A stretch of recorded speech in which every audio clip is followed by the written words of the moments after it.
ஓம் சக்தி.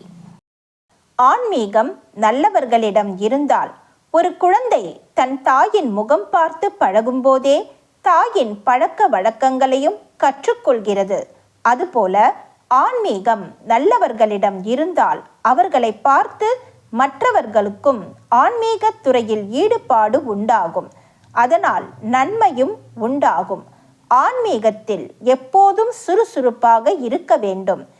எத்தனை விஞ்ஞானம் வளர்ந்தால் என்ன, எத்தனை பெரியவர்களிடம் போனால்தான் என்ன, எத்தனை ஆலயம் சுற்றினால்தான் என்ன, எத்தனை நல்ல காரியம் செய்தால்தான் என்ன, துன்பம் என்று வரும்போது கோயிற் சிலை உடனே கை கொடுத்து காப்பாற்றி விடுவதில்லை. அதற்கு பதிலாக தியானம், தொண்டு, தர்மம் இவற்றை மேற்கொண்டு வாழ்வது சிறப்பு.